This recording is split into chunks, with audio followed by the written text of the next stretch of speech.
Episode 29ல என்ன தெரியுமா பண்றாங்க? ஒரு டெக்ஸ்ட் பாக்ஸை வச்சுட்டு ஒரு பட்டனை கிளிக் பண்ணா லிட்ரலி என்ன பண்றாங்க தெரியுமா? இது ஆக்சுவலி தேவையில்லை, சும்மா தான் வச்சிருக்காங்க. இதை கிளிக் பண்ணோன்னே, ஆனால் இருந்தாலும் தப்பு இல்லை, இல்ல புரியல. டெக்ஸ்ட் பாக்ஸில் நான் ராகுல்னு டைப் பண்ணியிருந்தேன்னா ஹலோ ராகுல்னு பிரிண்ட் ஆகும். இவ்வளோதான் அவங்க பண்ணியிருக்கிறாங்க. ஸோ டு டூ திஸ் நாம் இங்கே இருக்கிற கோடெலாம் அழிச்சிட்டு இருக்க வேணாம். ஏன்னா உங்களுக்கே தெரியும், இது இருந்தாலும் அது டிஸ்டர்ப் பண்ண போகிறதில்ல, அது பாட்டுக்கு ஒரு ஓரமாக இருக்கும். இப்போ நம்ம வந்து இதில் ஒரு பேரை டைப் பண்ணோன்னு வச்சுக்குவோம், இன்னொரு பட்டனை கிளிக் பண்ணுறோன்னு வச்சுக்குவோம். நம்ம இது கீழே ஒரு பட்டன் வச்சுக்கலாம். ஹலோ சொல்லுன்னு சொல்லிடலாமா பட்டன்ட்ட? It's very wrong, bro. Button x name equal to hello சொல்லு. Click equal to new event ஹேண்ட்லர்னா என்ன? ஹலோ சொல்லு அண்டர்ஸ்கோர் கிளிக். அதுக்கப்புறம் கண்டென்ட் ஈக்குவல் டு ஹலோ சொல்லு.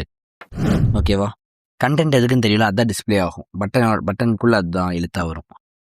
இப்போ இதை கொடுத்துட்டோம்னா இங்கே வந்து அந்த ஃபங்க்ஷன் அழகாக க்ரியேட் ஆகிருக்கும். ஆச்சா? கீழே இருக்குமா? இப்போ இந்த ஹலோ சொல்லுங்கிறது என்ன பண்ணணும்? அதை கிளிக் பண்ணோன்னே ஹலோன்னு வந்து பேர் வரணும், கரெக்டாக?